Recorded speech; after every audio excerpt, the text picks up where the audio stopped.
Initiative تو لیا امریکہ نے دسمبر میں، انڈینز نے لیا دسمبر میں، خود انہوں نے انیشیٹو لیا، بات چیت شروع ہوئی عراق کے چیف میں اور ISI کے چیف میں. اب لگتا ہے کہ وہ بات چیت ناکام ہو گئی. اچھا، اس لیے کہ تیور بدلے ہوئے ہیں. ڈپلائمنٹ کی ہے آزاد کشمیر کے بارڈر پہ، 8,000 بنکر بنائے ہیں، 8,000 بنکر بنائے ہیں، آرمی موو کی ہے. ادھر بپن راوت نے کہا ہے کہ خطرہ بڑا چین ہے اور ہماری پوری کوشش ہے کہ کسی طرح ڈس انگیجمنٹ ہو، فوجیں ایک دوسرے سے فاصلے پر ہوں، مفاہمت ہو جائے، انڈرسٹینڈنگ ہو جائے. بڑا خطرہ وہ ہے. وہ لفظ بڑا عجیب اس نے استعمال کیا. اس نے کہا کہ وہ چین بڑی طاقت ہے اور جنگ صرف جو ہے وہ محاذ جنگ پہ نہیں ہے، وہ ہے ٹیکنالوجی کے میدان میں ہے. وہ تو دیکھیے نا، اب تو اس میں تو چین امریکہ سے بھی آگے نکل گیا. $2,000 بلین مختص کیے ہیں امریکی حکومت نے اس کے لیے، ٹیکنالوجی کے لیے، آرٹیفیشل انٹیلیجنس کے لیے. اس میں تو چین کہا جاتا ہے کہ اس کو پیچھے چھوڑ گیا ہے. تو وہ اس کے ذریعے بھارتی نظام کو معطل کر سکتا ہے. انہوں نے کئی دفعہ بعض جگہ پہ تجربے کیے ہیں اس کے. تو ان سے خوفزدہ تھا. وہ پاکستان کے بارے میں کہا کہ پاکستان ایک بدماش ملک ہے. اس سے خوف جھلکتا ہے. مطلب ہم نے کون سی جنگ انیشیٹ کی؟ آپ نے ہمارا ملک دو لخت کر دیا، کشمیر پہ قبضہ کیے رکھا. ہم نے تو ہمیشہ امن کی بات کی. تو یہاں کسی سے مہم جوئی کے بعد واقعات ہوئے تو ہیں، لیکن اس وقت انڈیا میں جو ہے مدتوں سے، کئی عشروں سے جنگی ماحول ہے جو انہوں نے خود پیدا کیا. ان کی لیڈرشپ نے اپنے تو ہندوتوا کا نعرہ ہے. مسئلہ فوری یہ ہے، ایک تو امریکہ ناراض ہے، وہ تو اپنی جگہ پہ وہ الگ ہے، اس پہ الگ بات کرتے. مودی ان پاپولر ہو رہا ہے تیزی سے، پہلی بار ان پاپولر ہو رہا ہے. مطلب وہ تو ایک لیڈر نہیں تھا، وہ تو ہیرو بن کے ابھرا تھا نا. کہ یعنی وہ تو نہرو کی بھی تردید کر رہا تھا اور گاندھی کی بھی. گاندھی کے قاتل کے مجسمے لگائے جا رہے تھے، نصب کیے گئے تھے. بالکل ٹھیک. اب وہ بنگال میں ہار گیا، بہت بری طرح ہارا. نہیں، بہت بری طرح ہارا. اور تیسری دفعہ ممتا بنرجی جو ہے وہ وزیر اعظم منتخب ہو گئی، اس لیے کہ وہ تو جینون لیڈر ہے. کوئی تنخواہ نہیں لیتی، DA نہیں لیتی، کسی طرح کی مراعات نہیں لیتی کسی قسم کی. اپنی کتابوں کی رائلٹی پہ زندگی بسر کرتی ہے، اپنے چھوٹے سے مکان میں تصور نہیں تھا، مگر وہ پھر بھی جیت گئے، وزیر اعلیٰ بن گئے. تو ہاں، تیسری دفعہ. اچھا، کرونا نے مار ڈالا ہے بھارت کو. اس میں مطلب بہت ہی یعنی حماقت کی حد ہی کر دی کہ 1 کروڑ میلے میں لوگ جمع ہو گئے. بنگال کی الیکشن کمپین جو ہے وہ اتنی لمبی انہوں نے کھینچی اس امید پہ جیت جائیں گے. جوتشی لے ڈوبے ہارون صاحب. اچھا، ان لیڈروں پہ افسوس ہے جو جوتشیوں سے پوچھ کے فیصلے کرتے ہوں. ہارون صاحب شہباز شریف تعویذ لے سکتے ہیں تو وہاں بھی تو جوتشی کام کر سکتے ہیں نا. ظہیر الدین بابر سے کہا کنوا کی جنگ میں، جرنیلوں نے کہا ہم تھک چکے ہیں. 12,000 کی تو ساری فوج تھی جو جنگ جیتی بابر نے، جس کے بعد ہندوستان پہ اس کی اولاد نے 200-300 سال حکومت کی. تو وہ شریف تھا، نجومی، ایک ان یوزول ہے بہت. افغانوں میں یہ نام کم ہوتا ہے، میں نے نہیں سنا کبھی. تو وہ شریف سے کہا کہ بھائی تم کسی طرح بادشاہ کو سمجھاؤ. تو وہ گیا ظہیر الدین بابر کے پاس. اس نے کہا کہ مریخ مغرب میں ہے اور منحوس ہے.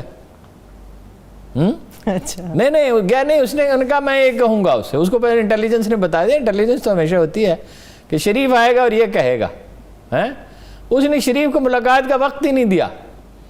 اور اس نے کہا عرابے ہوتے تھے گاڑیاں، یہ منگولوں کی ایجاد تھی جس میں گھر ہوتا تھا پورا، اسی میں کھانے پینے کا سامان. اس نے کہا یہ خندقیں کھودو اور عرابے لگاؤ ان کے آگے، اور 10,000 آدمی لڑیں گے، 2,000 آدمی تازہ دم پیچھے رہیں گے. اور سنے ہی نہیں، کسی کی کوئی بات ہی نہیں سنی اس نے. اور وہ اسے پتا تھا، وہ توپ بنا چکا تھا، اس کا تجربہ کر چکا تھا، اسے اندازہ تھا کیا ہونے والا ہے. ایک فکرہ اس نے کہا کہ اگر آج پیچھے ہٹ گئے تو کابل تک کتوں کی طرح بھاگتے اور کتوں کی طرح مرتے رہو گے. مولا اتنی طویل سرزمین ہے، یہاں سے ہم جا کہاں سکتے ہیں؟ ہمارے پاس تو فتح کے سوا آپشن ہی کوئی نہیں.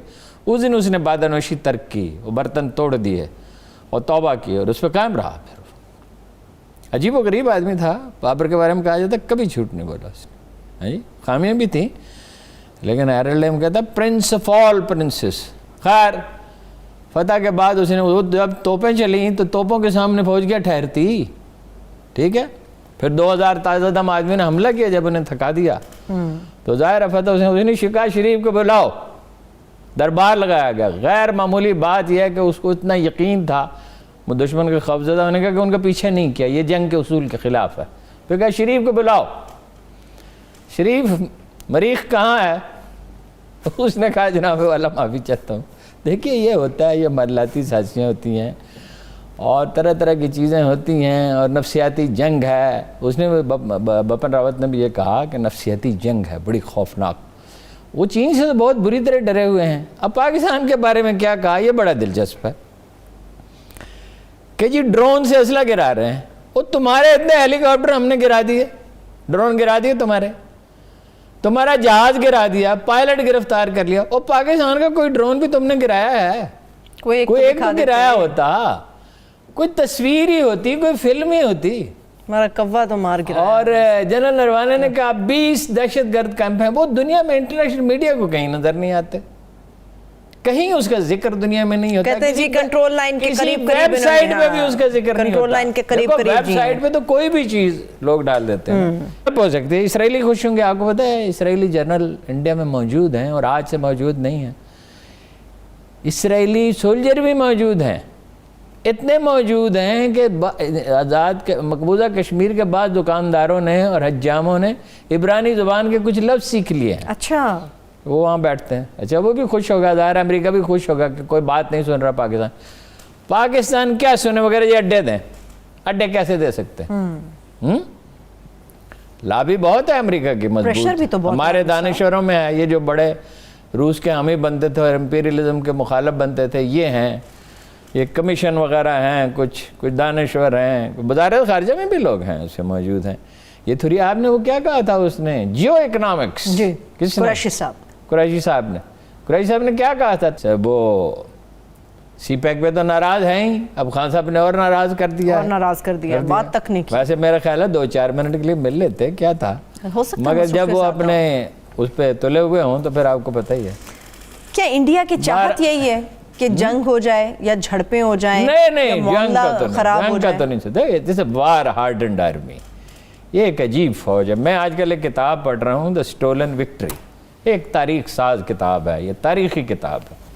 ایک ایسا آدمی بریگیڈیئر سلطان نے وہ کتاب لکھی تھی جس کے بارے میں کہا جاتا تھا کہ دنیا کی کوئی طاقت اس آدمی کو چیف آف آرمی اسٹاف بننے سے، جب وہ بریگیڈیئر تھا، ریٹائر بھی وہ بریگیڈیئر کے طور پہ ہوا، اس نے اعتراض کیا پہلے اس بات پہ کہ 77 کے الیکشن میں دھاندلی ہوئی ہے، پھر ضیاء الحق نے مارشل لگایا تھا، پھر اس پہ اعتراض کیا، چنانچہ مجبوراً اس کو ریٹائر ہی کرنا پڑا۔ وہ میں ان سے ملتا رہا ہوں، وہ کہتے تھے میں اکتا چکا تھا اچھا اس ساری چیزوں سے۔ مشرقی پاکستان میں ان کی ایسی پرفارمنس تھی کہ ان کے ساتھ انڈین جنرلوں نے تصویریں بنائیں، ایسا تاریخی کردار ہے۔ وہ کہتے ہیں کتنے واقعات اس کتاب میں انہوں نے لکھے ہیں کہ کہیں مجھے خطرہ محسوس ہوا، ان سائڈ مقبوضہ کشمیر کو یہ 70-80 کلومیٹر اندر جا کے کاروائی، چھاپہ مار کاروائی کر رہے ہیں، اور ظاہر ہے کہ بھئی اجنبی نہ کوئی بندوبست، سامان اٹھایا ہوا ہے، کھانے کا سامان بھی اٹھایا ہوا ہے،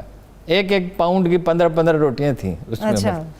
تو وہ کہتے ہیں کہیں مجھے ایسا ہوا کہ جہاں خطرہ تھا کہ وہ ہوگی بارودی سرنگ ہوگی یا اچانک سامنے سے حملہ، تو میرا سپاہی جو تھا وہ میرے سامنے آ کے کھڑا ہو گیا، حالانکہ میں منع کرتا تھا اس بات سے، ضرور افسر نے تو آگے سے لیڈ کرنا تھا۔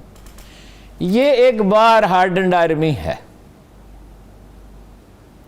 یہ اب محض نفسیاتی جنگ ہے میں نہیں کہہ سکتا، اس کی بھی تھوڑی سی پاسبلٹی مجھے نظر آتی ہے کہ خوف پیدا کر رہا ہے۔ اچھا، اسلحے کی بات آپ نے کی تھی ہارون صاحب، پاکستان کی دفاعی صورتحال کیا ہے اس وقت، حالیہ صورتحال کیا ہے پاکستان کی؟ نہیں پاکستان دیکھیں نا، دفاعی سازش کچھ چیزیں تو ہم خود بنا رہے ہیں نا، جو 65 میں ہماری امداد بند کر دی امریکہ نے، 88 تک بند رہی، پھر آپ کو پتہ ہے روسی آ گئے، پاکستان کو تو ہمیشہ اللہ نے بچایا، ایسی سچویشن پیدا ہوئی، پھر وہ امداد بحال ہوئی، پھر انہوں نے وہ پریسرل ترمیم کے ذریعے پھر وہ امداد بند کر دی، اور پھر وہ ہیلری کلنٹن کہتے رہی، اوباما بھی کہتے رہے کہ آئندہ ایسی غلطی نہیں کریں گے، اب پھر اسی طرح افغانستان کو چھوڑ کے جا رہے ہیں، وہی مسائل پاکستان کے لیے پیدا ہوں گے۔ اور 65 میں کیا جواز تھا، مطلب یہ کہ فوجی مدد بھی بند کر دی، مالی مدد بھی بند کر دی، مدتوں بند رہی، کہ جیسے ہی کوئی سچویشن تھوڑی سی پاکستان میں عدم استحکام کی ہوتی تھی، نواز شریف صاحب کچھ ہنگامہ اٹھاتے تھے یہاں یا وہاں جا کر، تو کنٹرول لائن پہ بھاری توپوں کی گولہ باری شروع ہو جاتی تھی. بالکل صحیح بات ہے، بالکل یاد ہے ہارون صاحب. اور اب بھی کچھ تیور ان کے بدلے ہوئے ہیں، لیکن یہ کہ آسان نہیں ہے. ٹھیک ہے. امریکہ سے پاکستانی قوم بیزار ہو چکی ہے بہت بری طرح، اور فوج بھی بیزار ہے، لیکن یہ نہیں ہے کہ ان کے ساتھ لڑائی کی جائے. وقت گزرنے کے ساتھ ساتھ ہمارا انحصار ان پہ اور کم ہوتا جائے گا. بالکل ٹھیک بات ہے ہارون صاحب. لیکن